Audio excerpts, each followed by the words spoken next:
എല്ലാവർക്കും നമസ്കാരം. വിചാരധാരയുടെ മറ്റൊരു എപ്പിസോഡിലേക്ക് എല്ലാവർക്കും സഹർഷം സ്വാഗതം. എന്താണ് ധർമ്മം?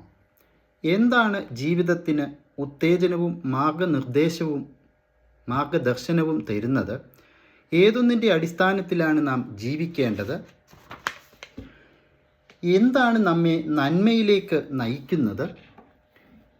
എന്താണ് നാം ധരിക്കേണ്ടത്? അതാണ് ധർമ്മം. സംസ്കൃതത്തിൽ ധാരണാത് ധർമ്മ എന്ന് പറയും. ഓരോരുത്തരും അവരുടെ ധർമ്മം അനുഷ്ഠിക്കുക എന്നാണ് അർത്ഥം.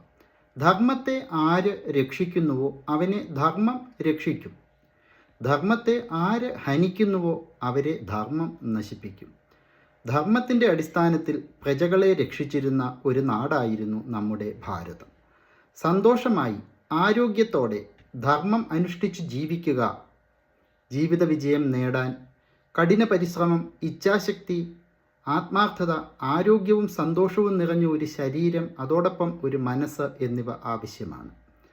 ജീവിത വിജയം കാക്ഷിക്കുന്നവർ അകലം പാലിക്കേണ്ട 5 കാര്യങ്ങളാണ് പുകവലി, മദ്യപാനം, അമിത വേഗത, കഞ്ചാവ്, മയക്കുമരുന്ന് എന്നിവ പോലെയുള്ളവയുടെ ഉപയോഗം, അതുപോലെ അമിത ആഹാരവും.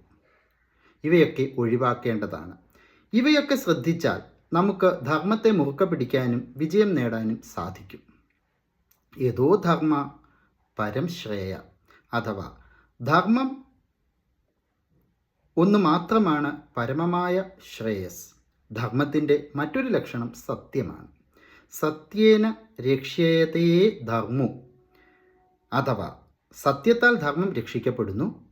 ധർമ്മം സംരക്ഷിക്കപ്പെടുമ്പോൾ ഒരുമയും സാഹോദര്യവും സമവർത്തിത്വവും ഉണ്ടാകുന്നു. നമുക്ക് ഈ ശാന്തി മന്ത്രം ഒന്ന് പഠിച്ചാലോ?